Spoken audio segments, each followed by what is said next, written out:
Welcome to the Consulting Leaders Podcast, where we talk about the business of consulting. Whether you're looking to grow your practice or learn from the stories of leaders in consulting, you're in the right place. I'm your host, Guillaume Jouvencel, ex-PwC and co-founder of GHA Marketing. Join me as I interview the best consultants in their niche. Let's get on with the show.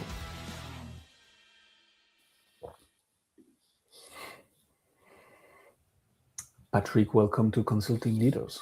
Happy to have you. Absolutely. Excited to be here.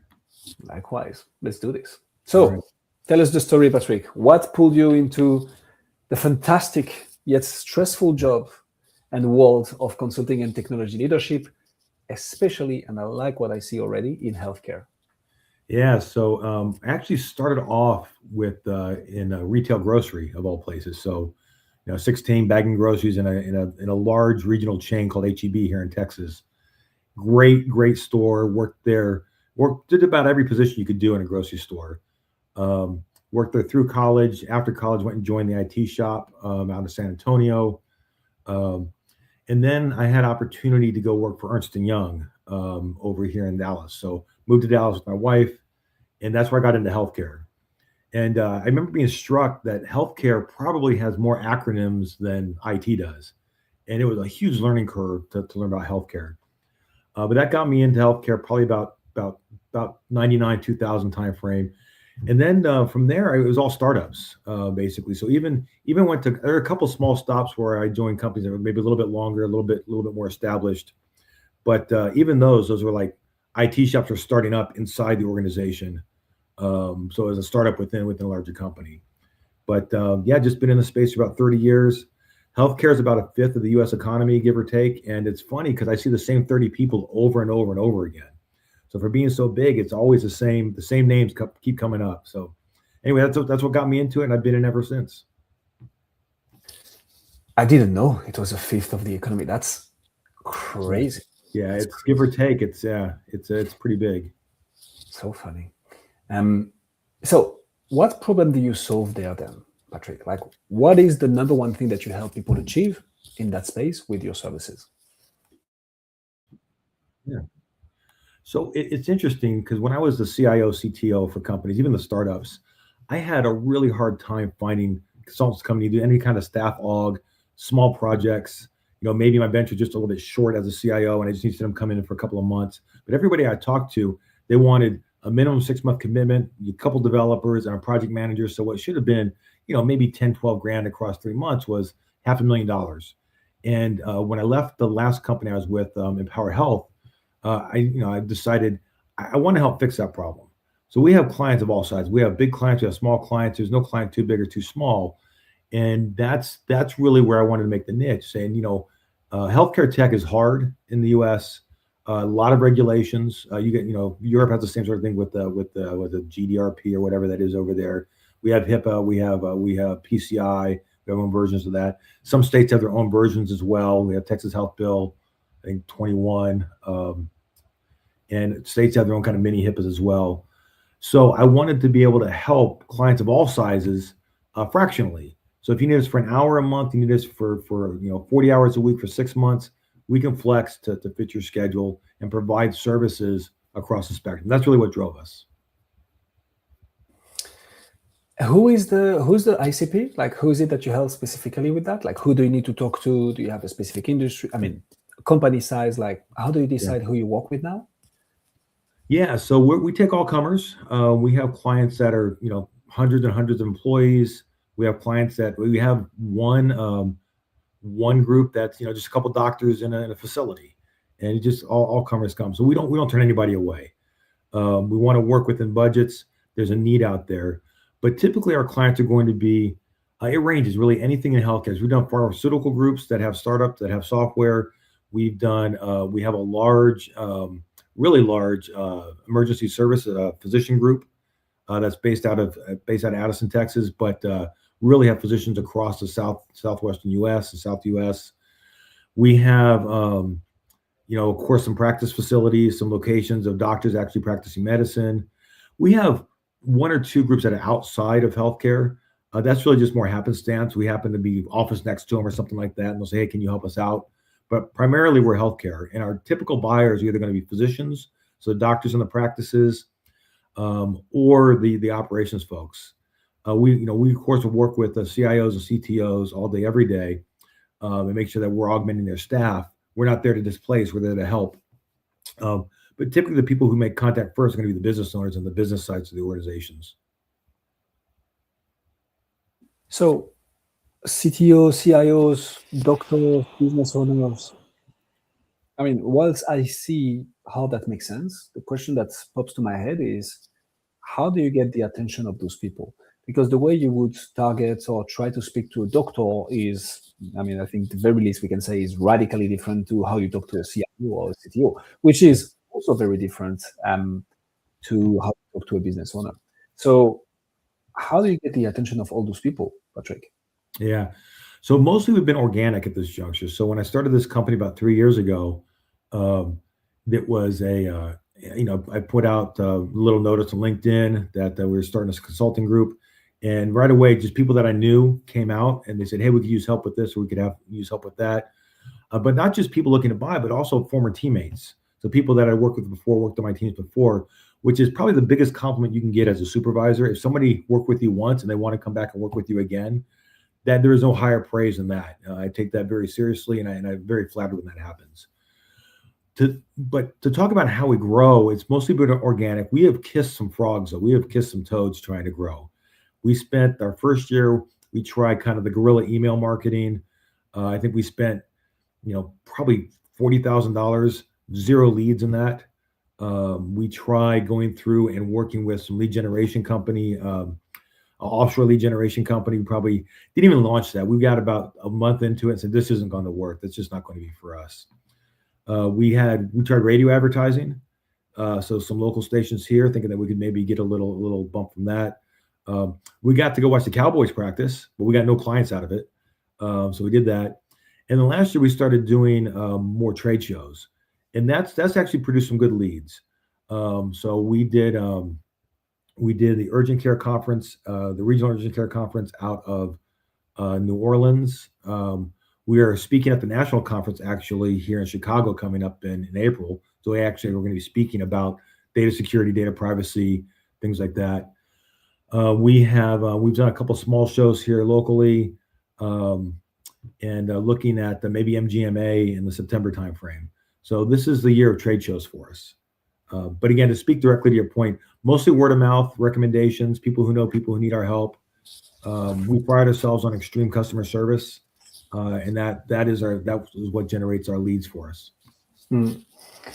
So tell me more about trade shows, especially so obviously it's going to be in healthcare, right? What's the positioning though? And I'm asking because I'm sure there's going to be some consultants listening to us who face the same kind of situation where when you're higher ticket, when you deal with bigger companies, it's not just one person that you need to get the buy-in from, right? There is like the main person you're going to work with, the people that are going to be making the financial decision, the people you need the buy-in or the sponsoring of from within the company whatsoever. So I think it will be interesting for the audience to understand how you position yourself at those conferences, at those events. Do you come in as the CTO/CIO's friends? Do you come as the mate of the doctor? Do you try to get in touch with as many business owners in that space as possible? How do you go about that? Boy, I wish I could say I had a plan, right? I'm a tech guy. I'm not a sales guy. So we go out there to the booth and we're just friendly. I mean, we just go out there and we just engage with folks. We'll watch people walk by. If they make eye contact with us, then we'll just say hi. Hey, you want to talk about technology? We don't have a huge booth. It's a 10 by 10 standard booth, nice backdrop. I think we ordered it from Vistaprint, nothing super fancy. They did great work for us. We got trifolds out there. We got there, we're just friendly. We just talk to folks.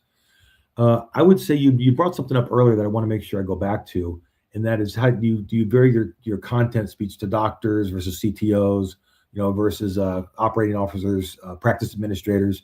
Honestly, not a ton. Again, because I'm not a sales guy, right? I go out there and we just talk about what we do. I will get a little more technical with the CTOs and the CIOs because they want to go in and delve and probe and talk about clouds and AI and things like that. But for the most part, we're selling based on and we're engaging based on business needs, not so much tech needs. So even like AI, AI for AI's sake, so what about that? If it's going to solve and make you more agile and provide better outcomes for your billing, then that's a great use for it. But that's a business case, not a technical case. So we do try to make sure that we're talking um, business use cases and not technical use cases when we go out there to the booths and we talk and we speak at events. I mean, you're not a sales guy, but you seem to be nailing the process very properly. And I mean, and I get it. And I think that's the case of, I mean, that's how a lot of B2B coaches and consultants see themselves. Like, obviously, right, we are first and foremost experts at our craft. What we do is solve a very niche specific problem for a very niche specific avatar. Yeah, yeah. But as soon as you set up shop, you need to do a little bit of selling. And it doesn't have to be like, hey, buy my stuff. It can be like building those relationships, be friendly, try to understand the problem, see if there is a gap, solve it. So you seem to be doing very good at this. The reason I was asking this question is thinking back about how we got into all this and my time at PwC as well. So we would work with the group treasurer, right? So the group treasurer, the one managing the liquidity and the finances of the company, especially in terms of cash, they would be the one, if they were convinced, that would push for working with my team at PwC. But of course, what we needed to do is to also cater to the needs of the CFO, who is ultimately the manager of the group treasurer, but also the financial decision maker. Legal, tax typically would be involved in the decision because those operations would impact those departments. We would have to deal with procurement. But at the end of the day, if we were making content, and that's how we got into this place, that is specifically targeting the group treasurer, whilst making it understandable and approachable from a CFO standpoint, a legal standpoint, a tax standpoint, now all of a sudden you have that reach that focuses on the right person, but gets the right people to gravitate around it as well. So that's why I was interested to understand how you do this. I think you nailed it, right? You adapt not the pitch, but the way you talk about your topic, more technical with the CTOs, more like with a different approach, scientific maybe with the doctors, more business-wise with the business founders. And it just makes a lot of sense. I will say that, some of this was learning, right? So it's read some books, just went back to how people sold to me. And even when you're executive in a company, even director, you're still selling, right? So you're selling internal, you're selling projects, you're selling efforts, you're selling outcomes. So, maybe not entirely, maybe a little disingenuous. I'm not a sales guy. I think you have to be when you get into management. You have to sell one way or another. I will say that one of the places we stumbled when we started this company was we do a lot of things. We do everything from digital marketing, campaigns, website admin, to custom programming, compliance work, data integration, business intelligence. We do a lot of things. And people would ask me, say, what do you do? And I just start to list them, right? And after about my third item, I'm losing them. I can see the eyes rolling back, and they've already moved on in their head. They're wondering what's for lunch. So last year, we packaged everything and this was targeted more towards practices, doctors' practices, under a heading called Practice Vitals. And Practice Vitals is basically all the back office stuff that keeps a doctor from practicing medicine. There is no doctor that I know, a lot of doctors, and there's none that I know that went to school for as many years as they did, and then more if they're specialists, that decided they did that so they go pick a phone system, or they did that so they could go figure out how to send out print media. They do that because they want to see patients and they want to help. So our Practice Vitals is what we packaged everything under, and that still has the same 10 or 12 offerings that they can pick from. But now I get to talk about how we help them run their practice, and less about the 9 things that we do. We can dig into each one of those if they want to go to something specific, but Practice Vitals is now my 2-minute elevator pitch versus just listing technical things that we do. As well as we also do, I would be remiss if I didn't mention, we also do practice consulting too. So not just technical, but we actually have a branch that will go out there, help people set up the EMR systems, look at patient flow, things like that. So we do technical, financial, and operational consulting. I like that a lot. And that kind of already answers my question around how you do selling. So I'm just gonna drop one thing in there because I liked what you said a lot, which is sell the vacation, not the flight. Yes. Now, obviously, in high ticket B2B, very technical, high 5, 6-figure deals, you're gonna need at some point to go technical, right? You want to have a clear highlighting of like roles and responsibilities. What's the sequential of the project? How are you gonna approach this? Like, basically, hey, 6 months from now, this is where we want to be, 12 months, and so on and so forth. Of course. Yeah. But in your sales process, there are 2 things that I always recommend, which is 1, try to make the prospect part of the building the solution with you, and then they need to hire you for the implementation. But Yeah. like, not only do you give them value, but they're also already like they bought in, they did it with you. Like it's their Yeah. thing. They just build it with your advice. And then when you can sell, as you just said, or talk about instead of selling, should I say, the vacation and like the destination, not the flight. Like, yeah, don't worry. Like, this is what we are achieving, and not like, hey, yeah, you're gonna have to get into a weekly call each and every week. You're gonna have to do XYZ. You're gonna have to get the buy-in of the and so on and so forth. That's part of it, of course. Yep. But selling the vacation, not the flight, is super important. Yeah, absolutely. This is I think we're very much on the same page with this. And I like the idea that you put forth of if you have your clients help design a solution, there's buy-in for that, right? So we come in and we've done there's a standard way that we implement a data warehouse, right? And it's we set up our fact tables, our dim tables, our different schemas. We tend to be more a snowflake shop these days, so setting that up, using OpenFlow, Matillion, or whatever tool you want to use for ETL.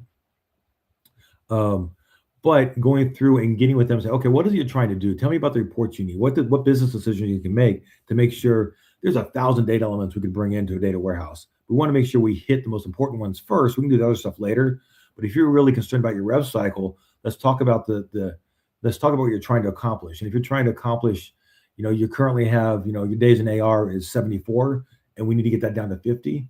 But let's talk about how we get there. And we can help you not only design a solution around that, but talk to you about what that does for you as an organization. You drop from 74 days to 50 days in AR, your cash flow goes faster. You can open up another location. You can incent your providers differently. You can hire 2 more people. What does that do for your business? But working with our clients to make sure they have buy-in to that process is huge, especially with working with doctors. Doctors, they're smart. I mean, these guys went to school a long time. I could never be a doctor. There's a lot of stuff going on in their heads. But when you deal with physicians, they can question a lot of things. Well, how did you get to this number? I don't think that number is right. But if they help you build that, they know what went into making that sausage. That helps a lot when you're rolling this out to 100 doctors across a practice. If you had 3 key doctors helping you, it gives you credibility for the actual result. So I concur 100%. They got to be part of that process. I like the way you do business, Patrick. And tell me a bit about retention. So you've been around for a while. You know your craft. One of the biggest lever to grow a consulting practice is to acquire customers, obviously, but retain them, right? And transforming that one initial engagement into ideally a multi-layered, multi-year project, involving other team members and so on. Yeah. How do you go about that? How do you optimize for retention? So we have a little bit different philosophy on this. When we go into a practice or a group, our goal is to take and make us not sticky. So I think and this comes back from me being a CIO, CTO. People come in, they sell custom solutions, and then moving away from them is really difficult. If you're not happy with the service that we provide, I want to make you happy with the exit process. So we go in, we do things like if we come in and we're taking over for a company that has gone through and they've set all the licensing up in their own name with their own company, we'll go into our clients and say, we can do that as well. We can just take that over, shift those licenses to us. But what I'd like to do is set up your own Azure tenant, get you your own Microsoft 365 licensing. We want to go through and set you up with your own instance of Jira. That way, if you don't like us, we can exit out and somebody can just plug right back in again. So I think that does a couple things for us. One, primarily gives us credibility, right? Because we're not there to go in and lock you into something. And then 2, it shows that it gives confidence in what we do. And we have most of our clients, we don't necessarily try to land and expand, typical kind of consulting, land and expand, but it happens because there's a trust that goes in. When you go in and you're vulnerable in the space, you say, we earn our air every single day that we work with you. Then the work comes naturally. The other thing that I like that we do, there's a great program, and I'm going to say it because I think the program is fantastic, called Stegen. This was something that was given to us at a group called Catalyst Health Network, and I say us because some of the folks from Catalyst are working with me now in this new venture here. But it's a broad program. There's a lot to it, but there's a few things that stick out, and one of them was be vulnerable in the space. So we end every meeting with how can we be better? So what are we not seeing? Is there something that, and we want to give people space in the room to tell us before it just festers and goes out of control. So what are we missing? What are we not seeing? We think we're providing great service, but if we're missing something, please tell us what it is because we want to be better at what we do every time, all the time. Uh, so I think I talked around your question. I'm not sure if I nailed it exactly because sometimes my brain goes off in a different direction. Let me know if I need to follow up on that. This is why I love podcasts, Patrick, because we take the conversation wherever we want, and there is no fixed frame. So the initial question was, how do you retain? And you were basically explaining that you don't optimize for this.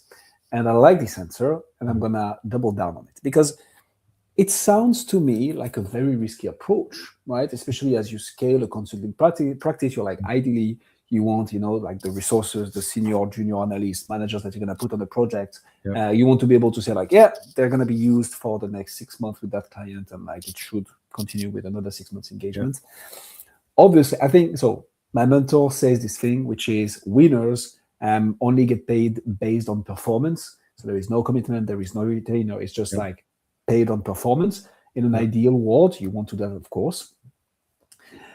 For consultants, where there is a dimension of like hiring, training, retaining your talents as well, that takes time, that takes resources. You want to have a certain certainty. Mm-hmm. So what made you go for that model of like not taking it on the day-to-day, but not optimizing for retention? Can you talk us more about that? It goes back to just it goes back to trust, right? Our contracts, they're easy out. Anybody can cancel anytime, anytime they want. We don't have, commitments for a year, things like that. And I think it comes down to you do business with people you trust, and they trust you. You trust them to do a good job. I will tell you, I've been fortunate to have some great mentors in my life, even if they didn't know they were mentors, but just some fantastic people I learned from. And I joined a small company. I left Ernst & Young in 2000, and I joined a small company called Fitel. And I remember we just bought a house. My wife we were pregnant with our first kid, and I'd always been kind of an entrepreneurial heart. And I said, hey, Ernst & Young is being sold. The consulting branch is being sold to Capgemini. My travel's about to go from 50% to 100%. I was doing something kind of special over there. I said, I think it's a great time to join a 4-person startup. She goes, okay. So my wife supported me. Again, we're pregnant. We just bought a house, joined this 4-person startup. And I remember this was Fitel. Eventually got bought by IBM, became part of Watson Health. But I remember we had a client that was in distress. It happened sometimes, no matter what you do, clients get in distress, and it happens for a variety of reasons. And I remember talking with the CEO, Neil, about this, and what the conclusion that he came to, that he brought me to as well, is that, the client's going to leave. Now we can only control what they think of us after they leave. They can either leave and tell everybody that we are horrible, we're difficult to deal with, and make it really hard for them to leave, or we can acknowledge the fact that we failed somewhere. We didn't make them happy, but at least we were very helpful getting them out of the contract.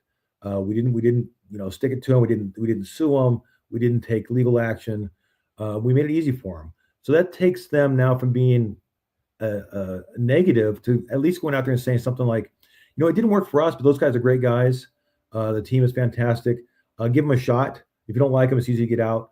So that philosophy has just kind of played a big role in everything I've done since then. So it's been 20 years in the making and refining that. But that's kind of how I kind of came to that view of the world. It's so funny. I literally just had a conversation around this with my co-founder. Mm-hmm. And that's the cost of doing, business ethically and morally. I don't think anybody is going to tell you that they are not doing business ethically and morally. Yeah. I will say this is what being in business for the long term and wanting to win over a long period of time takes. Like, you need to be able to do exactly what you just described, Patrick, and be fine with a client stopping, and make sure that you keep a stellar reputation, because at the end of the day, whatever the acquisition channels, whatever the product, whatever the retention, if people in your back on the marketplace talk it's my show. I'm gonna say talk shit about you and your Yeah, company. sure. Yeah, You're not gonna go far. So I appreciate it. Sometimes it's a bit tough, yeah, but it's what it takes. yeah, Um, absolutely. We have internal to the company. I don't think we have this on our website anywhere, but internal to the company, we don't have super fancy mission statements and directives and stuff. It's really three things. It's ethics, revenue, and fun in that order. So we won't take anything that we don't think is ethical. We won't act on things that we don't think are ethical. Two, you got to have revenue come in the door. That's a fact of life, right? If we're going to employ people and people are depending on us for paychecks, for pay house payments and stuff, you got to have revenue. And then three, fun. But those three things, those are a close 1, 2, and 3. It's not like 1 and 2 are first, and then fun is a distant third. Um, we don't. If you don't enjoy what you do, you need to go find something else. You're going to do this for a long time. It's a long time from when you start to retirement. Find something you love and do. That's cliche, I know, and you can't love it every day. Sometimes it hits you in the face, but do the best you can. Find what you got. Do it ethically. Make some revenue doing it, and then have fun in the process. there is so the first. I sometimes mention this anecdote on the show. The first project I was really assigned on as a consultant at PwC. Literally in the office of the CFO, there was like a big thing written on the wall, and it was saying, "With integrity, nothing else matters. Yeah. Without integrity, nothing else matters." Yep. Yep. And at the end of the day, those are words we live by since at GHA Marketing. Yep. Patrick, let me throw a little bit of a curveball at you. Okay. Let's go. What's your you ready? There we go. Yeah. What's your, and obviously I'm asking this because I like the way you do business, and I think you mentioned it a couple of times in the recording already. I'm a bit curious. What's your number one challenge? What's the the one nut that you're trying to crack, that once you crack, you're gonna take the whole thing to the next level? If that's even the goal. I think this goes back to what we were talking about before about the sales process. I've tried for the past year and a half to find the Patrick counterpart for the sales guy to come in as a partner, and that has been really difficult. We're doing fine as a company. The business is going. We're making good money, but there's a tipping point where you go, how do I take it from good to great, to kind of throw the book titles out there, tipping point, good to great, and how do we take it to that next level? And then even before you answer that question is, do you want to take the next level? I mean, are you happy with what you have and it's a lifestyle company and you're making the money and it's good? There are certain headaches that come along with taking it from where you are to, an order of magnitude different. I think probably finding the right person to help lead out. I don't want to call it sales. I'll call it, customer relations or something like that. How do I find that person that comes in with the same ethics, the same philosophy in life, but more out there, knows how to take the Rolodex and make those big sales? That would probably take us from, a nice sized company where we're doing well to the next level. And I've tried a couple of times, like we were talking about before. I've tried, talking to sales folks. I just can't find somebody that is willing to take that journey with me, because it's not for everybody. We're still a startup. We're 3 years in. We're still a startup, which means that there's risk involved, and you'd have to get people on the front end of their career who are just like me. I think most of my success, Guillaume, is because I was too dumb to really realize the risk involved with what I was doing, and I just used determination or hard work made it work. Or you have to get people on the back end of their career who've already kind of comfortable but looking for the next challenge. Yeah. The people who are in the middle, they got young kids, young families and stuff, 2 kids and a house payment. That is that I would feel bad about bringing them along here because there's risk involved with this. Mm-hmm. So I got to find those 2 people on probably one of the 2 ends of the spectrum there. And then 2, are they willing to come at risk? We have a stock program in the company that we just got set up. Oh yeah. So it's a small company, but again, going back to Neil Smiley with Fitel, and then we also started another company together called Loopback Analytics.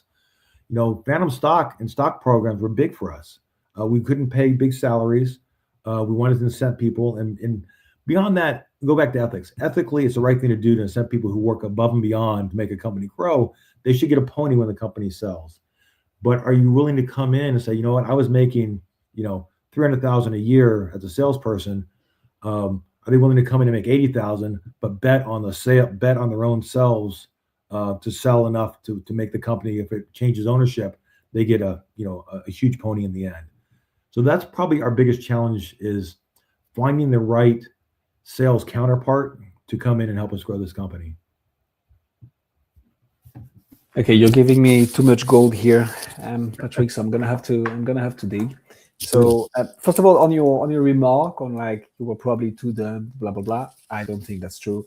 I think every entrepreneur ever, if they knew what mess they were getting into, they would never launch a business. It's only once we are fully committed to it, and the shame of going back and being like, yeah, I was wrong. Let's give it back my old job. This is what stops us from going back. But when you got the amount of mess that it is, so probably I can relate, and I definitely would know what you're talking about. So I want to dig a little bit further in that, because I'm talking to 3-4 high ticket consultants each and every day, and the number one problem across all firms, consulting firms who want to grow, obviously the ones who are like solo boutique consultants who are just like getting referrals from referrals, obviously I'm not talking about those. I'm talking about firms that are trying to grow, is actually they hate selling, so it's actually finding someone that will do the sales for them in a way that's not going to damage the brand, in a way that's going to make them understand the market, the industry, the stakeholders that need to be involved. It's hard. Like it is hard. And once you solve that challenge, obviously there is a reason why, like the big firms, Big Four, McKinsey, they are making that much money, because they've solved talent acquisition, client acquisition, and sales. What are your thoughts around solving that challenge? And I like the fact that you tried. I like the stock thing.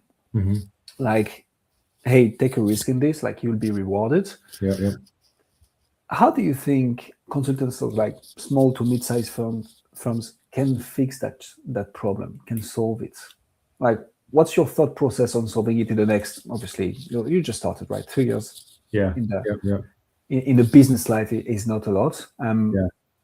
So how do you think about solving that in the next coming years? Man, that is such a good question. And I wish I had a good answer for that. If I had a good answer for it, it would have been solved by now, right? But I can tell you, my thought process is, I'm going to keep working my network. I'm going to keep working my network, because ultimately, I think this person is going to be somebody that I know, or it's going to be somebody I know that knows them, because there has to be kind of a trust there.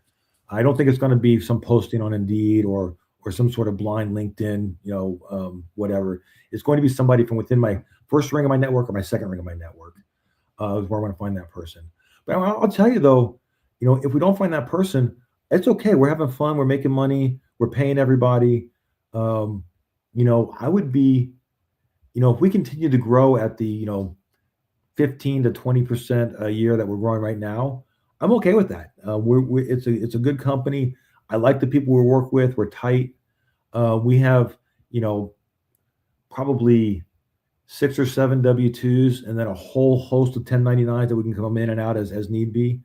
We do fun stuff. We have a lake house that we go to and get together yearly. We go out and we do stuff together. It is just a fun time. And I have seen, not so much with the ones I've been with directly. So like Vitel and Loopback Analytics, where I was one of the founding members. Some other companies where they hit a tipping point and the culture changes dramatically, or they're bringing private equity money. And those guys, I've been part of a couple of companies where private equity money comes in, and that is a different level of rigor. I mean, I don't blame them. I mean, they're putting a lot of investments in. They're fishing, 10 fishing holes, and 7 are probably going to fail. So they got to make sure the 3 that succeed well. But I don't want to do anything to change the culture of the company. And I'm okay if it doesn't change and we just grow 10, 15, 20% each year until we retire. I'm okay with that as well. So I don't feel a burning platform to get to the next level. I'd like to do it, but that's not what's really driving the company and driving me. I respect that. I don't have the answer neither. I think it's an interesting topic to drill down on, and I think many people have the same challenge. And listening to your peers thinking about it usually typically help. So thanks a lot for sharing this, Patrick. I want to say one thing, and I'm not sure that's the solution, But that's something that I know PwC was experimenting with just before I left, which was they came to the realization that obviously, so you have consultants, right? You have these rating systems between consultants, year end, bonus, blah, blah, blah. But they also realized that some people were really wanting to focus on delivery and weren't really good at upselling or at selling, periods. But it doesn't mean that they were low performers. They were just like excellent at delivery and not that good at selling. And other consultants were the other way around. And whilst they had a rating system where it was just like, okay, did you hit your KPIs of like upsells, participation in selling and so on? As of, I believe it was manager, you could choose one of two paths, which was focusing on delivery, and your bonus was aligned on that, and your incentives were aligned on deliveries. And the other one was the sales track, where you would be doing much more biz dev. So they were basically promoting from within people they knew were good consultants and understood the craft. And then proposing to be like, okay, you know what we do, you've been delivering yourself, you can talk to the product. Now we're going to give you all the training and all the tools that you need to be selling this to more people. And so you can rely on your friends and colleagues who are actually amazing at delivery to deliver that work. This is a very long-term approach. Again, that's what you can do when you have a bigger firm. But again, if you're planning on a long enough time horizon, I think this is not a bad idea, because promote from within people that you know have the expertise, know their craft, and you're training them specifically on sales. Yeah. No, that's a really good point. And this is so you look like you're probably a good bit younger than I am. So I worked for Ernst Young in like I said, 99, 2000 time frame. It was not that different then. Maybe it's changed now, but at some point you make a decision about whether you're going to partner or principal, right? Both tracks, but you have to make a decision about which one you're going to go. And the principals tend to be more of the delivery folks, and the partners tend to be more of the sales folks. And it's a gray line, and it shifts, and it depends on what depends on the person. But that typically, if I had to generalize, that's what it was. I would think I'm going back to, I wouldn't say I don't. So I always say I'm not a sales guy. I guess technically I am. I got to be, right, because we're selling stuff. Somebody's doing it, so I guess I'm a sales guy. But I will tell you, I probably spend 30 plus hours a week billing. So I'm still highly billable. And I spend another, probably 15 hours a week growing the company. And I spend probably another, 10 hours a week just, on administrative things with the company. And I've got great support staff. We have somebody, so I'm wave to Kathy. Kathy, if you see this, Kathy, there you go. Kathy came in and she tried to retire from a company we worked at together. And when I first put the company, I had money coming in, but I hate administrative stuff. And I just wouldn't invoice because I just didn't feel like doing it. I hated it. I'd rather go out there and do fun stuff. I'd be 2 or 3 months behind on invoicing. And so I called up Kathy. I said, Kathy, look, no is a perfectly fine answer here, but I'm going to ask, could you come out of retirement just like 5 hours a week and help me with invoice and back office stuff? She says, sure. Kathy is now a full-time employee with us. I drug her all the way out of retirement. Poor Kathy. And she does our HR stuff. She does legal stuff with us. She does our bookkeeping stuff. She is one of those people that will do about anything, and can figure. She's a figured out person. And I think if I had to pick any kind of people I like to work with, I will take figure it out people over credentialed people any day of the week. As a matter of fact, when we hire, and I've done this forever and ever, I hire on aptitude. How quickly can you do stuff and figure it out? Attitude. Do I want to work with you? Can I work with you a bunch? And then finally, ability. Because I can, if you have a good attitude and aptitude, I can teach you all kinds of stuff. We can surmount the ability part. But if you have, great ability, but nobody wants to work with you, and I've worked with those folks before, or you have to be told and handheld to do everything. I got to, spell everything out for you. Man, I can't do that. Attitude, aptitude, and ability in that order. Anyways, that's just more philosophies on hiring practices and staffing in my head. Absolutely love it. Yeah. Patrick Kelly, ladies and gentlemen. Patrick, if people want to find out more about you, see what you do, where should they go? Yeah. So a couple places. So LinkedIn, of course, it's P. Michael Kelly on LinkedIn, or Patrick Kelly, Four Seasons Consulting. Great place to go. If you want to find out more about the company, just go to fourthsc.com, fourthseasonconsulting.com. Both of those will get you to the same place. Reach out, email. I'm not shy by phone numbers and my emails. Reach out if we can do anything. You want to just chat. We talking's free, right? So it's a lot of times I'll talk with people. They're just asking an opinion about something, and I'm happy to. I got lots of opinions. I will weigh in with an opinion any day of the week. So happy just to chat. Don't hesitate to reach out if we can help. We'll put all the links in the description. I can say one thing for sure is that you've gained at least one new connection on LinkedIn. I appreciate it. I just added you. Patrick, thank you so much for coming. Guillaume, it's been my absolute pleasure. Thank you for having me. Thanks for joining us on this episode of the Consulting Leaders Podcast. We hope you learned valuable lessons on how to grow your practice and take your business to the next level. Make sure to subscribe and leave us a review wherever you're listening to this show so you never miss an episode. To apply and be a guest on the show, click the link in the description. See you next time.